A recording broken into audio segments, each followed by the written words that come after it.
while trying to find their way to the main lodge. He reached out for the knob, expecting to find it locked as he'd left it. Instead, it turned under his fingertips. He should have backed away, but that hard, stubborn part of him, the one that had gotten him through basic training and army deployments, seized hold. If he'd forgotten to lock the door, he deserved to feel stupid. If he hadn't, he intended to figure out who was messing with his property, and they were going to be brought to task. This was not just a lodge, it was his home, a fortress for him and his son against the world. He prodded the door open with the toe of his boot. Hairs on the back of his neck stood on end as he felt the rush of air behind him. There was only time for him to fling up an arm before a sharp pain exploded in his skull. His last thought was of Oliver as the darkness overtook him. Officer Daniela Vargas was still simmering as she drove her rental car from the airport through Silver City, New Mexico, and pulled off before the steep slope up to Cliffside Lodge.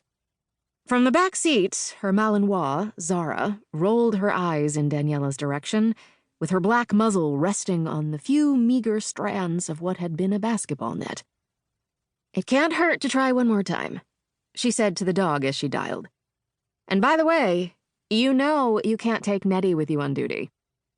Nettie had to be the strangest dog toy ever, but Daniela had not been able to get Zara to attach to any normal stuffed squeaking critter before she destroyed them. Besides, Daniela figured Zara had earned Nettie. Before she was fully trained, Zara had leaped up and ripped the net right off the rim after Daniela's basketball game at the community center, just for the fun of it. Zara was saddened to part with her hard-won prize, and Daniela had let her keep it. Daniela took plenty of grief from the other canine handlers over Zara's weird plaything, but they all admired the dog's incredible athleticism.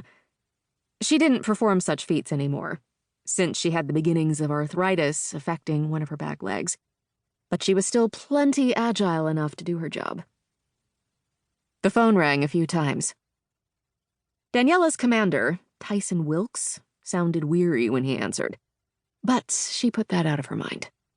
"Hi, Sarge." "Made it to New Mexico?" "Yes, sir. I'm on my way to the Cliffside Lodge now." She hesitated.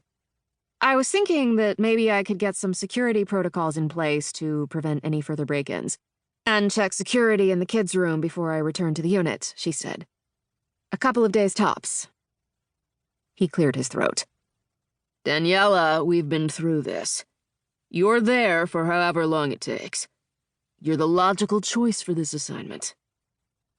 To be a nanny? A highly trained officer with a brilliant protection dog? Her teeth clenched. Because she was a woman?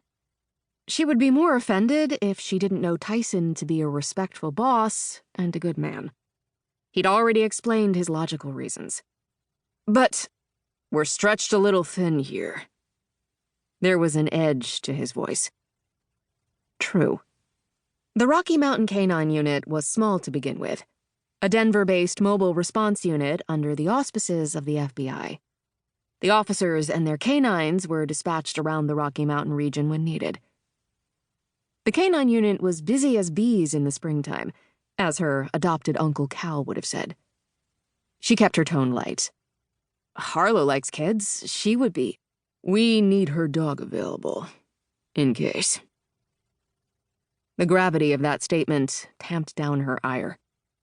Harlow Zane's beagle was a cadaver-sniffing dog.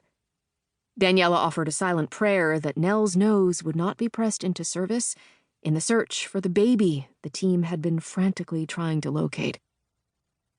Last April in Colorado, a torched car was discovered on a dark road leading to Rocky Mountain National Park.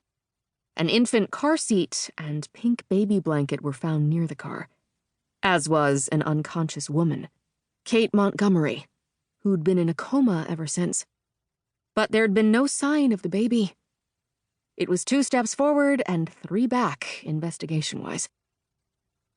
A few miles from the charred car, another vehicle was found in a ravine with the body of Nikki Baker.